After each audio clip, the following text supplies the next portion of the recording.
When he was singing, it was not permitted to leave the theatre even for the most pressing of reasons. Thus it is alleged that women gave birth during his shows, and many who were tired of listening and applauding when the entrance gates were closed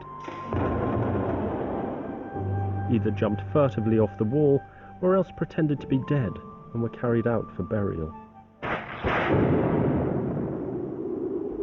Nero's thin, husky voice would be heard on the stages of Naples, Greece and Rome, but whatever the audience felt about his performances, his compositions were always met with applause.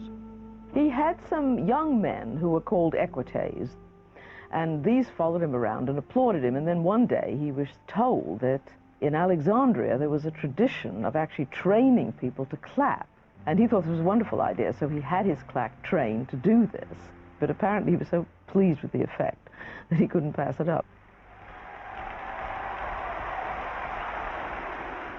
While Nero's performances exposed him to public ridicule,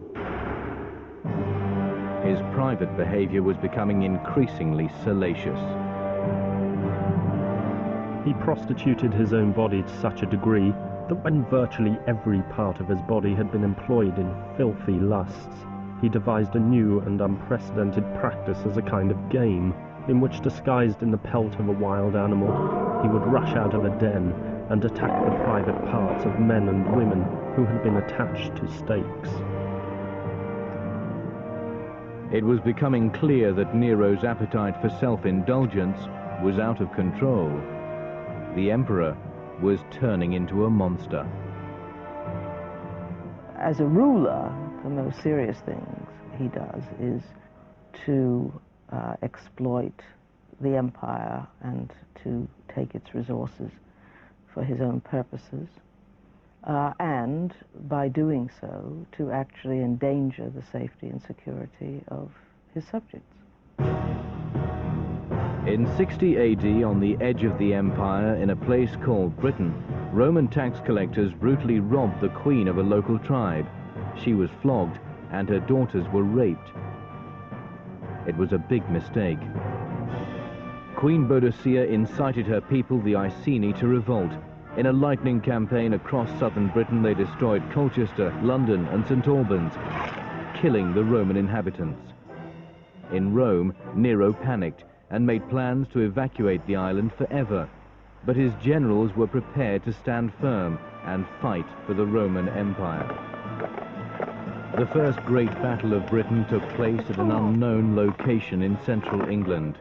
The 10,000 legionnaires of General Paulinus made a desperate stand against an enemy that outnumbered them more than 20 to 1.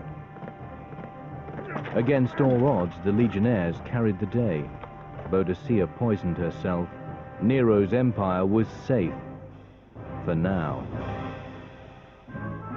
In Rome, Nero's behavior was becoming even more cruel and more eccentric. In AD 62, he had his first wife Octavia murdered so he could marry his mistress Poppaea. Nero would later kick the pregnant Poppaea to death when she scolded him for coming home late after a chariot race. It was a murderous act that Nero deeply regretted. In a fit of remorse, he took a boy called Sporus who reminded him of Poppaea. The boy was castrated, dressed, and made up to look like the dead empress, and married to Nero in an extravagant ceremony.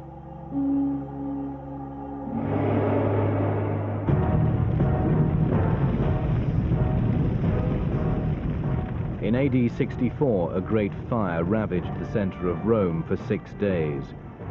It was the biggest urban fire the ancient world had seen, and would not be equaled in its destruction until the fires of Dresden in the Second World War. Nero was away from Rome at the time. It's unlikely that he fiddled while his city burned, but many believed the emperor had started the fire. Nobody dared fight the flames. Attempts to do so were prevented by menacing gangs. Torches too were openly thrown in by men crying that they acted on orders. The great Roman fire left hundreds of thousands destitute, and the Roman economy in such a crisis that the currency had to be devalued. One man alone seemed to benefit from the carnage. The fact was, a lot of land became available because a lot of houses were burned down.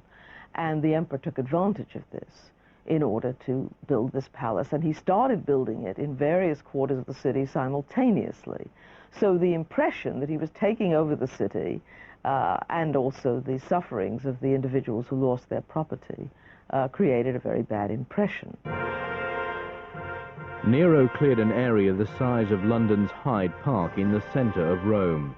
Here he built a new, sprawling palace complex called the Golden House, after the plates of gold which were said to cover its ceilings and walls.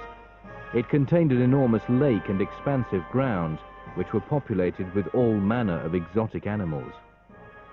The banqueting halls had coffered ceilings fitted with panels of ivory, which would revolve, scattering flowers and pipes, which would spray perfume on those beneath. The principal banqueting chamber had a dome, which revolved continuously both day and night, like the world itself.